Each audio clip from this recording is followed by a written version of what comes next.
RJ news 27 Marathi, सत्याच्या मार्गावर सर्वात पुढे.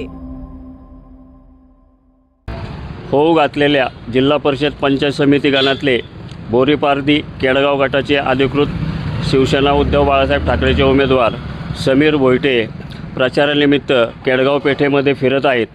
त्या प्रचार रॅलीमध्ये त्यांचं व्हिजन काय असणार आहे हे आपण त्यांच्या तोंडूनच ऐकूया.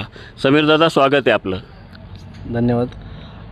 बोरीपारधी केडगाव जिल्हा परिषद गटाच्या अधिकृत उमेदवार म्हणून इथल्या लोकांच्या ज्या मूलभूत समस्या आहेत, आपण जर पाहिलं तर खोरचा पट्टा असेल तिथे वाडी वस्त्यांवरती रोड नाही आहेत. जे काही PSC सेंटर आहेत, प्रायमरी हेल्थ सेंटर म्हणजे आरोग्य केंद्र, त्यांची अवस्था जर आज बघितली तर डॉक्टर कधीतरी येत आहेत, औषधं वेळोवेळी उपलब्ध नाही आहेत, त्या देखील समस्या आहेत. आणि याच्या पलीकडे जाऊन गेली 2-3 वर्ष झालं मी जिल्हा परिषद शाळांमध्ये साहित्य वाटप करतो आहे. तर ते साहित्य वाटप करत असताना माझ्या असं निदर्शनास आलं आहे की काही शाळांना रस्ते नाही आहेत, काही शाळांमध्ये पाणी नाही आहे, काही शाळांना जागा नाही आहेत. आता ह्या जिल्हा परिषद शाळा सुसज्ज करणं आणि त्यांचं अपग्रेडेशन करणं ही आपली काळाची गरज बनलेली आहे. कारण खाजगीकरण शिक्षणाचं झाल्यामुळे जे सर्वसामान्य घरातील मुलं आहेत, ती मुलं त्या जिल्हा परिषद शाळांमध्ये असतात. त्या मुलांना उच्च दर्जाचं शिक्षण तुम्हाला थांबवतोय.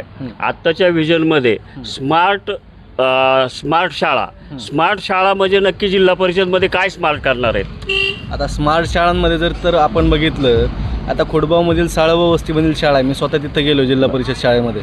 त्या शाळेच्या आतमध्ये पाऊल टाकल्यानंतर ती सुसज्ज इमारत तर आहेच, परंतु आतमध्ये गेल्यानंतर एक विशिष्ट हॉल त्यांनी तयार केलेला आहे. त्या हॉलमध्ये सूर्यमाला असेल, इतर काही गोष्टी असतील, म्हणजे एका वेगळ्या अनुभवातून मी सांगतो आहे की एक वेगळं काहीतरी त्यांनी केलेलं आहे की जिथं मुलं आकर्षित होतात आणि शिक्षण घेण्यासाठी ते आकर्षित करून जाऊन ते तिथं मुलं शिक्षण घेत आहेत. कुठंतरी आपण जर खाजगी शाळा बघितलं आणि ह्या शाळा बघितलं तर ही जी मी म्हणेन की हा जो चढ उतार आहे तो मिटवण्यासाठी आपल्याला स्मार्ट शाळा म्हणजे त्याच्यामध्ये वेगवेगळ्या पद्धतीतून आपले कम्प्युटर असतील किंवा अशा काही लॅब बनवावे लागतील, किंवा मी जे सांगितलं साळोबा वस्तीमधील उदाहरण की जिथे असा हॉल आहे की जिथं सूर्यमालेचं दर्शन आतमध्ये गेल्यानंतर होतं. अशा गोष्टी ह्या मुलांना शिकवणं गरजेचं आहे आणि मला वाटतं त्याच खऱ्या स्मार्ट शाळा इथून पुढं होणं गरजेचं आहे. आता हा गण नवीन झालेला आहे. तसा ह्या गणाला अर्धा पट्टा बागायत आहे, अर्धा पट्टा दुष्काळी आहे. दुष्काळी पट्ट्यातला विकास पण राहिलेला आहे.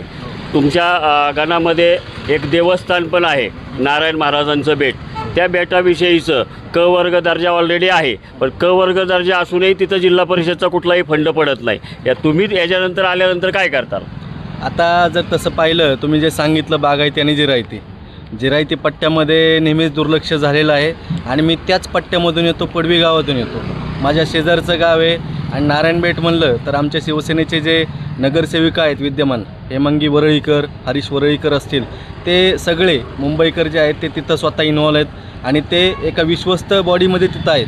त्यामुळे तेथील गरजा आणि तेथील उणिवा देखील त्यांना ज्ञात आहेत. जिल्हा परिषद सदस्य म्हणून मी जे शक्य आहे, जे आपण बघितलं की शेवटी ग्रामपंचायतीचे ठराव आल्याशिवाय जिल्हा परिषद सदस्य काय, पंचायत समिती काय, काहीच करू शकत नाही. तिथल्या ग्रामस्थांना देखील आम्ही जागरूक करतो आहे आणि जागरूकतेच्या माध्यमातून हा विकास जास्तीत जास्त कसा करता येईल, शिवसेना असेल, जिल्हा परिषद असेल, या दोन्हींच्या समन्वयामधून तेथील जे काही तुम्ही सांगितलं दैवत आहे, नारायणपेठ महाराज संस्थान आहे, त्या संस्थानाचा क वर्गाचा दर्जा कसा ब वर्गामध्ये येईल आणि तेथील जास्तीत जास्त विकास करून त्याला पर्यटनाचं स्थळ कसं करता येईल याच्याकडे देखील आमची वाटचाल आहे. धन्यवाद दादा. RJ न्यूज 27 मराठीसाठी विकास साळुंके, कार्यकारी संपादक.